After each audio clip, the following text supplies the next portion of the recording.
Well, it's that time of year again here at ARTV, and as a run-up to our coverage on Anime Central, we're here at C2E2 down here in the beautiful McCormick Center right on Chicago's lakefront. And I've got with me here Carmela Kupritz from MadHatter magazine, and we are having a little Gothic tea party. So, I've got my tea in a paper cup, I've got my muffin in a cellophane bag, and I've got Carmela here to tell me a little bit about MadHatter magazine. Carmela, let me know what MadHatter is all about. MadHatter is about art, Gothic and Lolita fashion and music, Japanese punk music, Japanese rock music, and a little bit of dark pop. Okay, so it all sort of follows along that sort of Gothic structure. Some Gothic, a little bit of cute, but not too cute. Actually, I was doing some research, looking up a few things online, and it turns out that the Japanese concept of Gothic is not quite what we in America consider to be the Gothic sort of style. Is that roundabout what you're going for? Yeah, but in America, for MadHatter, we want to also incorporate the American goth spirit, or the European and German goth spirit, kind of where it's all started from. Sort of like an East meets West kind of thing. Yeah, exactly. I've got a friend who listens to a lot of the black metal from up in Norway and everything like that. I'm sure he'll get a kick out of it. So, in the average issue of MadHatter, what would you be likely to find? You'd be certain to find some Japanese punk and rock music, a little bit of fashion. We do touch on things like going digital. Is it good to download? Is it not? How does it hurt the industry? We try to be informative also about conventions, especially where concerned where Gothic and Lolita musicians might perform, like Mana performed at Anime Expo last year, and a lot of Gothic Lolitas came out then. So it's just sort of a worldwide Gothic thing, just sort of letting everybody know what's going on. So, do you find that there's a difficulty doing such an international audience? Do you find there's a difficulty in sort of bringing it all together as you're spanning the globe? Actually, it is pretty hard. I think one of the things that we run up against, probably like you have on reading about Gothic and Lolita, that there's so many different views about what Gothic and Lolita is, and so I think that's the most difficult part about it. Yes, most of the websites I went and looked at were specifically do not think of it as Gothic like the angry kids you would have seen in middle school. You know, it's not the same kind of Gothic. Gothic has evolved in sort of almost like a high art form. There are certain rules, there are certain ideas that go through it, seem to permeate all the way through the Gothic subculture. It seems to make it sort of this own thing, not just people wearing black and frowning a lot. There's actually a lot of there's meaning to it now. There's importance to it. Yeah, I like to bring a little bit of the aggressiveness to it and the angry to it, because in America we do have a lot of Gothic kids still, and I think goth culture is still a big part of the American culture. You know, it's at the emo movement. A lot of even grunge kids kind of related to it, skateboarders. So I think keeping that aggressive industrial edge to it is really important. So we cover cyber DJs as well, because a lot of industrial cyber DJs kind of blend over into like that Gothic element. So cyber DJ, what exactly is that? Cyber and industrial electronica, DJs that do a lot of DJing, and it's nice to see a sort of emotion and theatricality being put in with this, as opposed to the music you will sometimes hear that seems very processed, that seems very without emotion.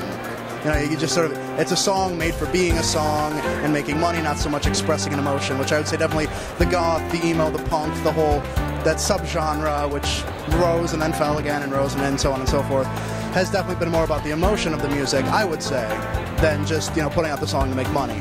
That's true, and even if you look at the 80s, a lot of the punk and a lot of the metal bands even were a little bit older than a lot of the bands that kind of come out now, and I think it's because they really wanted to play music and they had to get experience and learn how to play.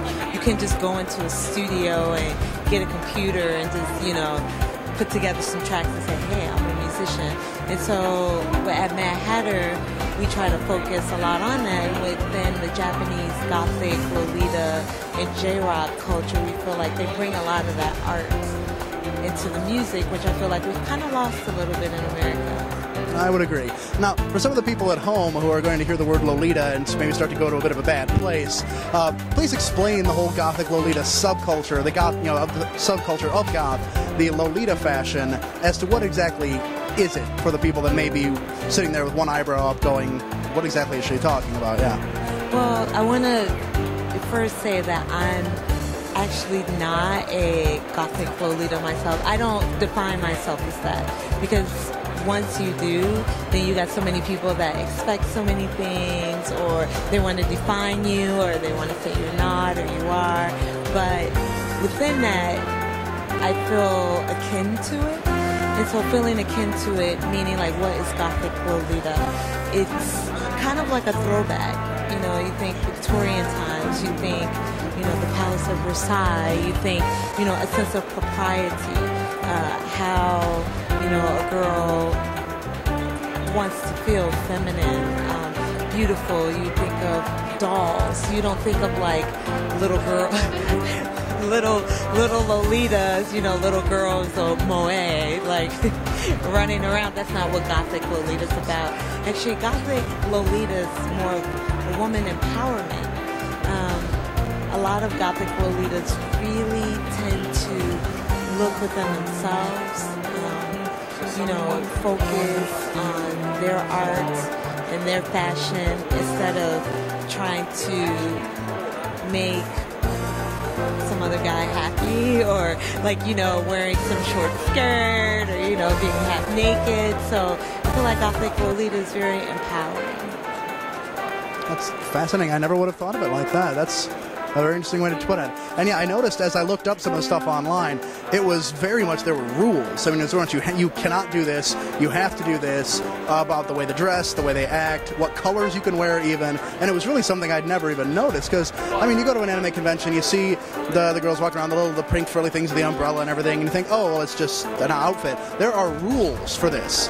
There are, and people will tear you down if you do not follow these rules. So I didn't realize it was such a large, intricate thing that was going on. There is, and I think that's why I'm hesitant to ever say, like, I'm Gothic Lolita. A lot of times I'll say I'm a diva, you know, but I won't say I'm Gothic Lolita. There are rules, but like I said, it's like a throwback. If you think back to ancient Japan, let's say, when people wore kimonos, it didn't matter how hot it was or how cold it was. If it wasn't that time of the year where you were supposed to change, you know, your outer kimono, you know, to the quilted one, or change the color. You know, it didn't matter what the weather said. It was dictated by, you know, when the seasons changed. And it was the same in Victorian times. You know, you didn't wear white after Labor Day or certain things like that. So when you think about it, it's more of a throwback, you know, to that sense of propriety, which I feel is empowering to women. You know, you're just not throwing yourself out there just for the sake of getting attention. You know, you have rules to follow. And if anybody's seen any of my stuff here at ARTV, you know I'm pretty much a fan of any kind of throwback you can imagine. So, Camilla, how about you tell us a little bit about what you are planning to do for the future here at MadHatter? What plans do you have for the future? Hopefully, we do have a jewelry line. This is our whimsical bracelet. It has little teapots and a little tea bag and a little crystal. And then we have another one, which Suicide Ali, a band based out of Japan that just came here last week. They did a photo shoot with the bracelet on. It's called Dark Forest. So it's thinking about fairies and, you know, the kind of gothic feeling of being in a dark forest, magical. So we're going towards bracelets, having the magazine, becoming a brand name, you know, clothes. We want to expand because we don't want the culture of anime and Japanese music and fashion to die out. So we want to expand it instead of retracting like a lot of companies are doing right now. So, if you're a fan of the Gothic subculture, if you're a fan of the fashion, if you're a fan of the ideas that they put forth, if you're a fan of anything relating to that Gothic subculture here in Europe or all the way over in Japan, give a look to MadHatter magazine. And I will thank you very much for being here with us. I enjoyed our lovely little tea party. And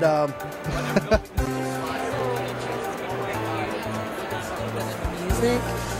There's GPKism, and they tour here every February, and they're based in Japan.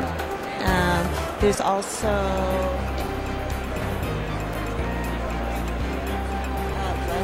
they just came here last week also, and that's who you see on the cover of the magazine. That's the singer.